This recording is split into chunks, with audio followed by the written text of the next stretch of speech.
प्रभात विद्यार्थियों, मैं राकेश सिंह आज आप लोगों को एक ऐसी चीज़ बताने जा रहा हूं जो 24 तारीख से कक्षा 10 और 12 का बोर्ड परीक्षा आप लोगों का शुरू हो रहा है। तो उसमें सबसे बड़ा काम आपका रहता है कि आप अपने कापियों को जो उत्तर पुस्तिका मिलेगी उस पर अपना रोल नंबर, नाम और विषय, कोड सब कैसे लिखेंगे, क्योंकि इसमें ज़रा सा भी गलती हुई तो आपका रोल नंबर नहीं मिलेगा और कॉपी चेक होने में बड़ी दिक्कत हो जाएगी। इसलिए मैं आपको ये बड़े अच्छे से समझा दूंगा कि कॉपी मिलने के बाद आपको कैसे इसको भरना है और इस चीज़ पे आपको विशेष ध्यान देना होता है। तो चलिए शुरू करते हैं कि जैसा देखिए वीडियो में आप देख रहे हैं कि इंटरमीडिएट परीक्षा है, लेकिन कापियाँ सेम रहती हैं। इंटर का रेड कलर में होता है, हाई स्कूल का ब्लैक कलर में होता है। बाकी भरना दोनों में एक ही रहता है, कुछ अंतर नहीं होता। तो वीडियो शुरू करने से पहले आप लोगों से विशेष अनुरोध रहेगा कि मेरे चैनल को सब्सक्राइब ज़रूर करिए। तो देखिए, सबसे पहले तो आप देखिए कि ऊपर ये 2 3 4 5 6 8 5 6 ये लिखा है। ये है अब पिछले वर्ष से परीक्षा में जो कॉपी हमको मिलेगी उस पर कोडिंग होती है। हालांकि इसको मैंने अपने से बनाया है, डेमो कॉपी है, तो ये कोई कोड नहीं है। तो ऐसे ही आपके कॉपी पर एक कोड लिखा रहेगा। तो जब आप परीक्षा हॉल में बैठेंगे तो उस समय आपको एक परीक्षा के समय आपको एक दस्तखत आपका होगा, उस पर आपका फ़ोटो रहेगा और उसमें आपका विषय लिखा रहेगा। वहाँ पे आपको सिग्नेचर करना होगा, जिससे ये पता चलता है कि आप परीक्षा दे रहे हैं। उसी के नीचे बॉक्स में आपको ये अपना कोड लिखना होगा, तभी आपकी कॉपी चेक होगी, नहीं तो आपकी कॉपी चेक नहीं होगी। इसलिए विशेष ध्यान दीजिए कि आप अपने इस कोड को ज़रूर आप वहाँ पर लिखिएगा। जिस दिन जब आप एग्ज़ाम देंगे आपको जो कॉपी मिलेगी उसका ये सीरियल नंबर लिखेंगे। उसके बाद फिर देखिए, केंद्र व्यवस्थापक की मोहर, इससे आपको कोई मतलब नहीं है। केंद्र की मोहर, इससे भी आपको कोई मतलब नहीं है।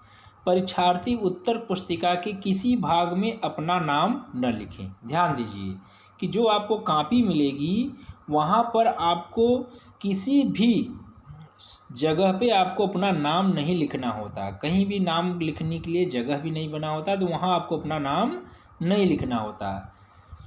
उसके बाद देखिए, यहाँ ऊपर ही है कि परीक्षार्थी उत्तर पुस्तिका के किसी भाग में अपना नाम नहीं लिखेंगे। केंद्राध्यक्ष एवं कक्ष निरीक्षकों को यह अधिकार होगा, जो आपके कमरे में ड्यूटी करते हैं या जो उस सेंटर के मालिक होंगे, केंद्राध्यक्ष होंगे, प्रिंसिपल होंगे, कि परिषद की परीक्षा में सम्मिलित होने वाले परीक्षार्थी की तलाशी ले सकते हैं, किसी की भी तलाशी ले सकते हैं। उसके बाद है, परीक्षार्थी उत्तर पुस्तिका के पृष्ठ भाग पर दिए निर्देशों को ध्यानपूर्वक पढ़ें तथा सावधानी के साथ पालन करें। फिर देखिए, निम्नांकित क्रमांक 1 से 6 तक की पूर्ति परीक्षार्थी स्वयं करें। 1 से लेकर देखिए 6 नंबर तक, यहीं तक केवल आपको लिखना होता है। इसके बाद का जो है वो टीचर स्वयं लिखेंगे, मैं अभी आपको बताऊंगा। इस उत्तर पुस्तिका का प्रयोग करने से पहले परीक्षार्थी यह देख लें कि उस पर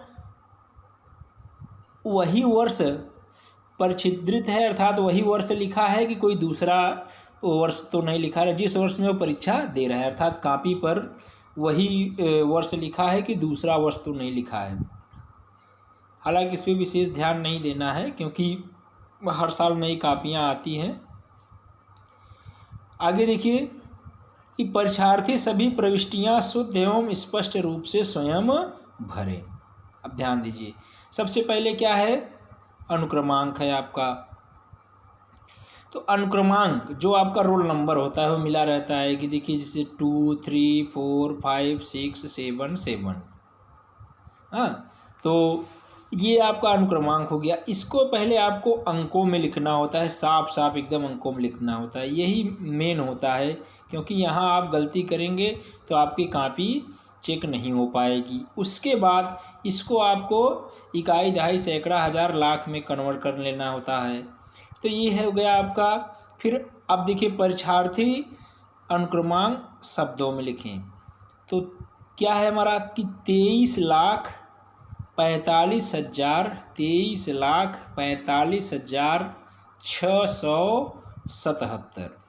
इसको आपको जब आपका एडमिट कार्ड मिलेगा तभी आपको बना लेना है कि हमारा अनुक्रमांक कितने लाख में कितने अंकों में पहुंच रहा है। इसको आपको पहले ही बना लेना होता है। इसके बाद देखिए, ये तो हो गया हमारा अनुक्रमांक अंकों में, फिर शब्दों में।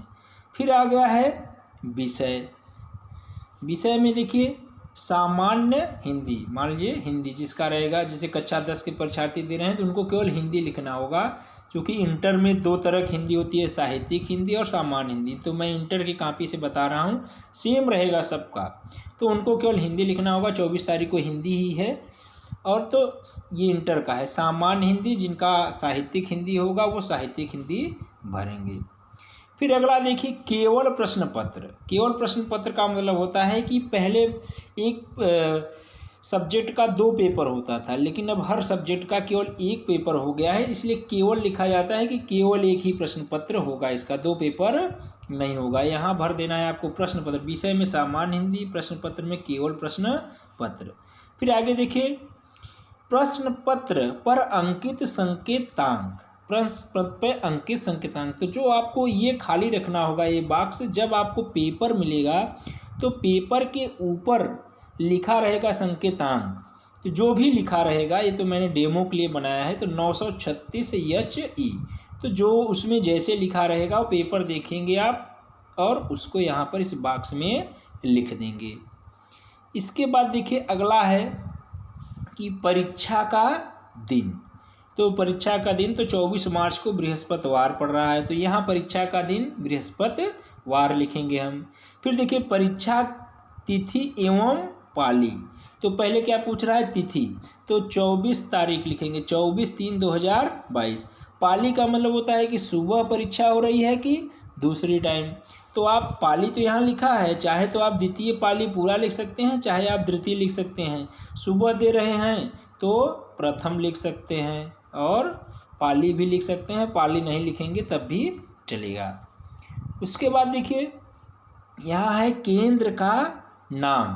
केंद्र का नाम, तो यहाँ पर मैंने विद्यालय का नाम लिखा है। केंद्र का नाम का मतलब यहाँ पर बहुत सारे बच्चे उसी विद्यालय का नाम लिख देते हैं जहाँ पढ़ते हैं, तो ऐसा नहीं करना है। अगर आपका सेंटर, यहाँ केंद्र का नाम, अगर आप जिस विद्यालय में पढ़ रहे हैं और वहीं पे परीक्षा दे रहे हैं तब तो उस स्कूल का नाम लिखना होगा।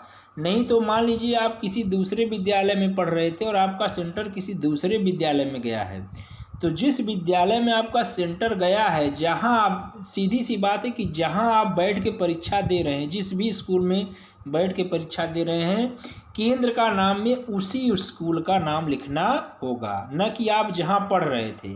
जहां पढ़ रहे हैं वहीं परीक्षा दे रहे हैं तो उस स्कूल का, या इस समय जिस स्कूल में परीक्षा दे रहे हैं उस स्कूल का नाम लिखना होगा।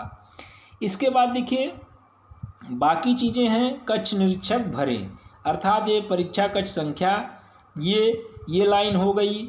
उसके बाद कक्ष निरीक्षक का पूरा नाम व स्पष्ट हस्ताक्षर, ये देखिए ये लाइन, हालांकि मैंने ये रूम नंबर, चाहे तो आप इसको लिख सकते हैं, नहीं तो टीचर लिखते हैं, अधिकतर इसको लिख देना चाहिए रूम नंबर। उसके बाद कक्ष निरीक्षक का पूरा नाम व स्पष्ट हस्ताक्षर।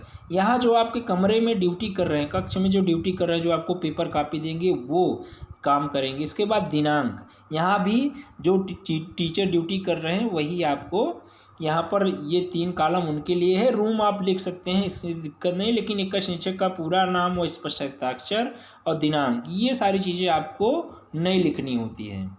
उसके बाद देखिए इधर जो हो गया आपका, ये जो बच रहा है आपका यहाँ प्रश्न संख्या, इन सब से आपसे कोई मतलब नहीं है।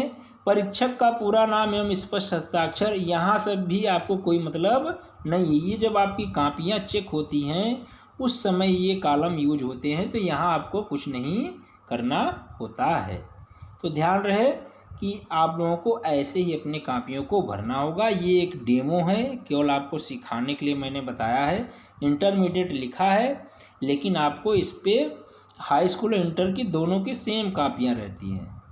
तो आशा है आप लोगों को समझ में आया होगा। अगर जो नहीं समझ में आया है तो कमेंट बॉक्स में कमेंट करेंगे तो मैं बता दूंगा।